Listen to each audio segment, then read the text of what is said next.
അല്ല, അങ്ങനെ ഞങ്ങൾ കാണുന്നില്ല. ഇത് ഞാൻ ആദ്യം മുതൽ പറയുന്നത് പാർട്ടി അങ്ങനെയാണ് കാണുന്നത്. ഇതൊരു ഫൈനലാണ്. തദ്ദേശ സ്വയംഭരണ സ്ഥാപനങ്ങൾ ജനങ്ങളുടെ ഡേ ടു ഡേ പ്രശ്നങ്ങൾ പരിഹരിക്കുന്ന സ്ഥാപനമാണ്. ഇതുവരെ അഴിമതിയും ഒന്നും ചെയ്യാത്ത ഒരു സ്ഥിതിയായിരുന്നു ഈ സ്വയംഭരണ സ്ഥാപനം. ഞങ്ങൾ മുമ്പോട്ട് വെച്ചൊരു നറേറ്റീവ് വികസനം അത് കൃത്യമായി ജനങ്ങൾ സ്വീകരിച്ചു. ജനങ്ങൾ അതിന് പിന്തുണ തന്നിട്ടുണ്ട്. അതിന്റെ ഫലമാണ് ഞങ്ങളുടെ ഇന്നത്തെ റിസൾട്ട്. പക്ഷേ ഇതിന്റെ ഒപ്പം നടക്കുന്ന ഒരു കാര്യം രാഷ്ട്രീയ ഒരു പോയിന്റാണ്. LDFന്റെ പരാജയം. LDFന് നന്നായി ഒരു പരാജയമുണ്ട്. അവരുടെ ഒരു അഴിമതി രാഷ്ട്രീയവും അവരുടെ പ്രീണ രാഷ്ട്രീയവും അതിനെല്ലാം ജനങ്ങൾ കൃത്യമായ ഒരു മറുപടി കൊടുത്തിട്ടുണ്ട്. അപ്പോ അതിന്റെ ഗുണം UDFനും കിട്ടിയിട്ടുണ്ട്. കാരണം UDF നോർത്തിലെല്ലാം നല്ല ശക്തമായൊരു പ്രസൻസ് ഉണ്ട്. അത് ആ ഫലവും ഗുണം അവർക്ക് കിട്ടിയിട്ടുണ്ട്. പക്ഷെ അത് ടെമ്പററി ആണ് എന്ന് ഞാൻ പറയാൻ ആഗ്രഹിക്കുന്നു. ഒരു കാര്യം കൂടി, ഈ ശബരിമല സ്വർണ്ണക്കൊള്ളയുമായി ബന്ധപ്പെട്ട് വലിയ പ്രചാരണം BJP അടക്കം സംസ്ഥാനത്ത് നടത്തിയിരുന്നു. പക്ഷേ അതിന്റെ ഗുണം തെരഞ്ഞെടുപ്പിൽ ഉണ്ടായത് UDFനാണെന്ന് കരുതുന്നു. അങ്ങനെയൊന്നല്ല. അങ്ങനെ പിന്നെ ഇങ്ങനെ തിരുവനന്തപുരം കോർപ്പറേഷൻ ഞങ്ങൾ ഭരിക്കുന്നത് അതൊന്നല്ല. LDFന്റെ എതിരെ ഒരു നല്ല ഒരു വികാരം ഒരു ഫീലിംഗ് ജനങ്ങളുടെ മനസ്സിലുണ്ട്. 10 കൊല്ലം ഭരിച്ചു, എല്ലാം ശരിയാവുമെന്ന് പറഞ്ഞിട്ടാണ് ഭരിച്ചത്. പക്ഷേ 10 കൊല്ലം അവർ ചെയ്തത് എന്താണെന്ന് ജനങ്ങൾക്ക് മനസ്സിലായിട്ടുണ്ട്. അപ്പോൾ ജനങ്ങൾ LDFന്റെ എതിരെ ഒരു മാൻഡേറ്റ് ആണ് ഈ ഇലക്ഷൻ. ഞങ്ങൾക്ക് കുറച്ച് ഗുണം കിട്ടിയിട്ടുണ്ട്, UDFന് അത് കൂടുതൽ ഗുണം കിട്ടിയിട്ടുണ്ട്, അതൊരു സംശയമില്ല. പക്ഷേ അസംബ്ലി ഇലക്ഷനിൽ ഇത് ഒരു ഡയറക്റ്റ് ഫൈറ്റ് ആയിരിക്കും UDFും NDAന്റെ തമ്മിൽ. അത് ഞങ്ങൾ കാണാം. കോൺഗ്രസ് നേതാക്കൾ പറയുന്നത് തിരുവനന്തപുരത്ത് CPM BJP ഡീൽ നടന്നു, അതുകൊണ്ടാണ് അവർക്ക് അങ്ങനെ താഴോട്ട് പോയത്. നോക്കൂ, കോൺഗ്രസ് തോൽക്കുമ്പോ അത് ആദ്യം അവര് EVM, പിന്നെ വോട്ട് ലിസ്റ്റ്, പിന്നെ CPM, പിന്നെ BJP.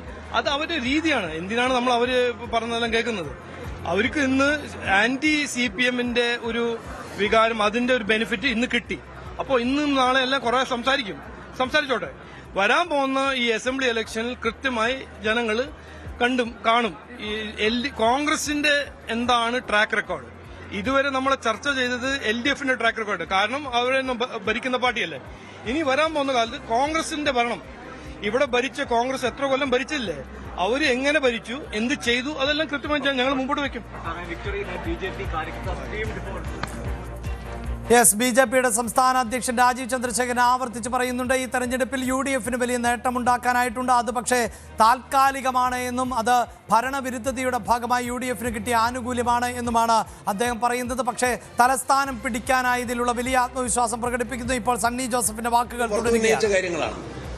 അഴിമതി അത് ശക്തമായിട്ട് ഞങ്ങൾ ഉന്നയിച്ച കാര്യങ്ങൾ തന്നെയാണ്. തീരദേശ മേഖലയുടെ വറുതി പരിഹാരമില്ലാതെ നിൽക്കുന്ന വിഷയങ്ങളാണ്. വന്യമൃഗശല്യം എത്രയോ തവണ നിയമസഭയിൽ സമരം ചെയ്ത് ഉന്നയിച്ച വിഷയമാണ്. UDFന്റെ നേതൃത്വത്തിൽ പ്രതിപക്ഷ നേതാവ് ഒരു മലയോര യാത്രയ്ക്ക് നേതൃത്വം നൽകിയ വിഷയമാണ്. ഇതെല്ലാം ജനകീയ വിഷയങ്ങൾ, ജീവൽ പ്രശ്നങ്ങൾ. ആശാ വർക്കർമാരുടെ സമരം 8 മാസം നീണ്ടുന്ന സമരമാണ്. ഇപ്പോൾ ആ സമരം തുടരുകയാണ്. ആ സമരത്തിന് ഞങ്ങൾ സഭയ്ക്കകത്തും പുറത്തും അതിശക്തമായ പിന്തുണ നൽകിയതാണ്. അതിന്റെ കൂടെയാണ് ശബരിമലയിലെ വൻ കൊള്ള, വൻ കവർച്ച, ശബരിമല കൊള്ളയുൾപ്പെടെയുള്ള വിഷയങ്ങൾ ചർച്ചയായി ഈ തെരഞ്ഞെടുപ്പിലെന്നും ആ തെരഞ്ഞെടുപ്പിന്റെ ഫലം എന്നത് ഇതിനുള്ള മറുപടിയാണ് എന്നുമാണ് ഇപ്പോൾ KPCCയുടെ ഭാഗത്ത് നിന്ന് ഉണ്ടാകുന്ന മറുപടി എന്നത്. എന്തായാലും ഇതാ വീണ്ടും തിരുവനന്തപുരം തന്നെയാണ് ഫോക്കസായി മാറുന്നത്. തിരുവനന്തപുരത്ത് BJP ആ ലൈനിന് തൊട്ടടുത്ത് ചേർന്ന് നിൽക്കുന്നു, ഫിനിഷിംഗ് പോയിന്റിന് തൊട്ടടുത്ത് എത്തി നിൽക്കുന്നു എന്നുള്ളതാണ് KC വേണുഗോപാൽ ഇപ്പോൾ പ്രതികരിക്കുന്നത്. ഇപ്പം കേരളത്തിലെ ജനങ്ങൾ ഒന്നുകൂടി ചിന്തിക്കും. ജനങ്ങളെല്ലാം ഒറ്റക്കെട്ടായി തങ്ങൾക്കെതിരാണെന്ന് മനസ്സിലാക്കിയിട്ടാണോ എന്ന് എനിക്കറിയില്ല. അതല്ലെങ്കിൽ തീരെ ജനങ്ങളുടെ മനസ്സിനെ കുറിച്ച് അറിയില്ല. ഇതാണ് കൃത്യമായിട്ടും പറയാനുള്ളത്.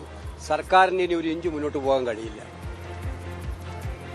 നമ്മൾ വളരെ വ്യക്തമാണ്, കേരളത്തിൽ UDFന്റെ അതിശക്തമായ തിരിച്ചുവരവാണ് ഇതിലൂടെ ഉണ്ടായിരിക്കുന്നത്. ശബരിമല വിഷയം ഒന്നും പ്രതിഫലിക്കില്ല എന്ന് പറയുമ്പോഴും അത്തരം വിഷയങ്ങളൊക്കെ തന്നെ ഈ തെരഞ്ഞെടുപ്പിൽ പ്രതിഫലിപ്പിച്ചിട്ടുണ്ട് എന്നുള്ളത് കൂടിയാണല്ലോ ഈ ഫലം. ഏത് ശബരിമല വിഷയമൊന്നും പ്രതിഫലിക്കില്ല എന്ന് പറയുമ്പോൾ മുഖ്യമന്ത്രി തന്നെ പറഞ്ഞതാണ്. അല്ല, മുഖ്യമന്ത്രിക്ക് ശബരിമല ഒരു പ്രശ്നമേ ആയിരുന്നില്ലല്ലോ. മുഖ്യമന്ത്രിയും പാർട്ടി സെക്രട്ടറിയും ഒക്കെ ശബരിമലയെ പുച്ഛിച്ച് തള്ളുമായിരുന്നല്ലോ. അത് അവരുടെ നിലപാടതായിരുന്നു. ഞങ്ങൾ ആദ്യം മുതലേ അക്കാര്യത്തിൽ ഉറച്ച നിലപാടുമായിട്ട് നിൽക്കുകയായിരുന്നു. വേണുഗോപാലാണ് പ്രതികരിച്ചത്. UDFന് വ്യക്തമായ മേൽക്കൈ നേടാൻ സാധിച്ചു. ശബരിമല വിഷയത്തെ മുഖ്യമന്ത്രിയും പാർട്ടി സെക്രട്ടറിയും ഒക്കെ പുച്ഛിച്ചു തള്ളുകയാണ് ചെയ്തത്.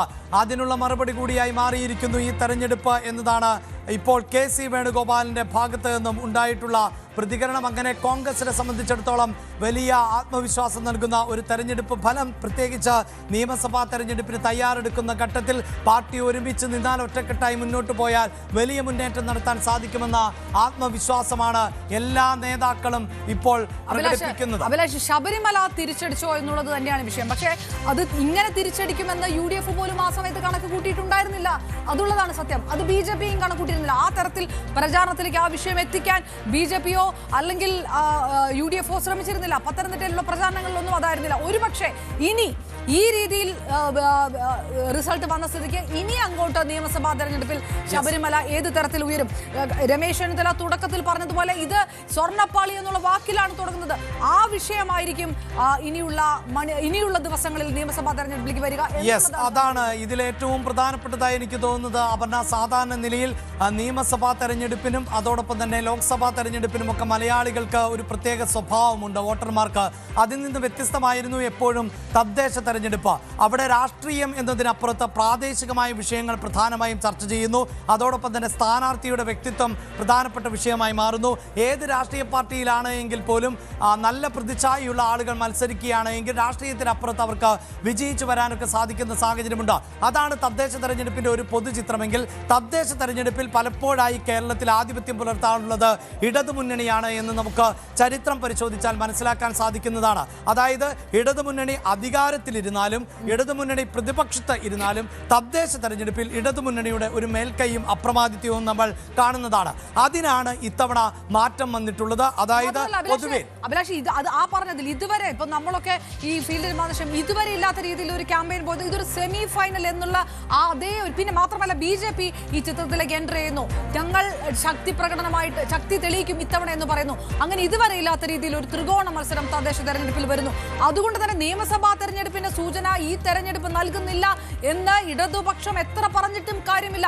ആ രീതിയിലാണ് ശക്തി കേന്ദ്രങ്ങളിൽ മണ്ണ് ഇളകിപ്പോയിരിക്കുന്നത്. ഉറപ്പായും അങ്ങനെ വേണം മനസ്സിലാക്കാൻ. കാരണം അവർ ഏറ്റവും നല്ല സ്ഥാനാർത്ഥികളെയാണ് ഇത്തവണ മത്സര രംഗത്തിറക്കിയത്. ഈ തെരഞ്ഞെടുപ്പിലുടനീളം ഒരുപക്ഷെ പ്രിയപ്പെട്ട പ്രേക്ഷകരെ, നിങ്ങൾ കഴിഞ്ഞ ഏതാനും ദിവസങ്ങൾ പുറത്തേക്കിറങ്ങുമ്പോൾ കേൾക്കാറുള്ളത് ഈ തെരഞ്ഞെടുപ്പുമായി ബന്ധപ്പെട്ട സ്ഥാനാർത്ഥികളുടെ ഗാനങ്ങൾ കേൾക്കാറുണ്ടാകും, അവരുടെ പ്രചരണ ഗാനങ്ങൾ. ആ ഗാനങ്ങളിലെല്ലാം ഇടതുമുന്നണി നിറച്ചിരുന്നത് അവരുടെ ഭരണ നേട്ടത്തെക്കുറിച്ചാണ്, മതേതരത്വത്തെക്കുറിച്ച്, ജനാധിപത്യ ബോധത്തെക്കുറിച്ച്. അതോടൊപ്പം തന്നെ പിണറായി വിജയൻ സർക്കാർ കഴിഞ്ഞ 10 വർഷമായി നടത്തിയിട്ടുള്ള വികസന നേട്ടങ്ങൾ എണ്ണിപ്പറഞ്ഞുകൊണ്ടുള്ള പാരഡി ഗാനങ്ങൾ ഉൾപ്പെടെയാണ് നമ്മൾ കേട്ടുകൊണ്ടിരുന്നത് എന്നതാണ് എടുത്തു പറയേണ്ടത്. അതിനപ്പുറത്ത് എത്രത്തോളം പ്രാദേശികമായ വിഷയങ്ങൾ ഈ തെരഞ്ഞെടുപ്പിൽ ചർച്ച ചെയ്യപ്പെട്ടു എന്നത് സംശയകരമാണ്. പ്രത്യേകിച്ച് കോർപ്പറേഷനുകളിലേക്ക് നടന്നിട്ടുള്ള തെരഞ്ഞെടുപ്പ് യഥാർത്ഥത്തിൽ ഒരു നിയമസഭാ തെരഞ്ഞെടുപ്പ് പോരാട്ടത്തിന്റെ വീറും വാശിയും ഉണ്ടായിരുന്നു ഈ കോർപ്പറേഷൻ തെരഞ്ഞെടുപ്പിൽ എന്ന് പറയേണ്ടതുണ്ട്.